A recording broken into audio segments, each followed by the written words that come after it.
So Allah has a hand, I have a hand, so me and Allah are alike in that we both have a hand, correct? No, because nothing with your hand compares to his hand. It's not hard to understand. You started off telling me that Islam has the most logical and coherent concept of the one God. And right now, you sound retarded. Then it's not a hand, then is it? No, it is a hand. That's not very nice. You know, it's very sad to me that you guys have to resort to such bad arguments. Alhamdulillah, in Islam, Muslims, they typically focus on what? Tawheed, the oneness of God instead of the Trinity.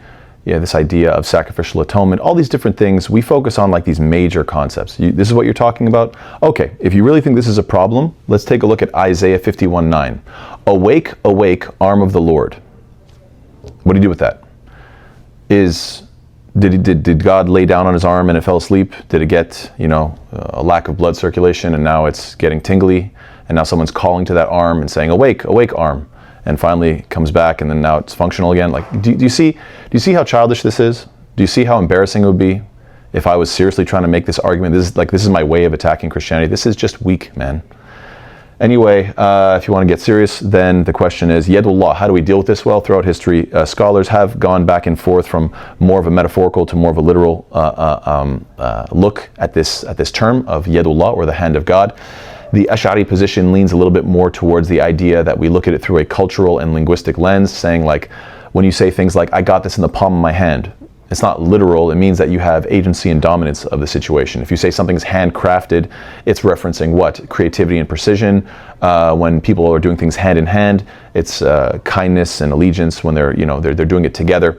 So they look at it from these perspectives, like, the hand of God is a reference to his mercy and his care and things like this, and his power. However, the Atharis, they say, well, we don't want to get rid of God's word and just deny it altogether, which I agree with. If God says Yadullah, then we should affirm exactly what he said. But we don't affirm it like one of these, like a hand like this, because we know that the Quran says, Laysa kamithlihi shay, that there's nothing like him. So God, in his essence, is beyond our comprehension. Obviously that's the case. God is the infinite. Can you sit around and think about infinity? No, you can't. It's beyond your comprehension. So we can accept that in the English language, even in English, you can say that a clock has a hand. It's a minute hand and an hour hand. So what's the problem there? It doesn't look like this. It doesn't look like one of these hands. So in that same way, we can say God's hand, but it is beyond our comprehension, affirming it while also maintaining the humility to recognize that you don't fully understand it, and also appreciating that it does have certain implications. It does imply that there's a certain level of care and mercy and power and dominance. All that is implied as well.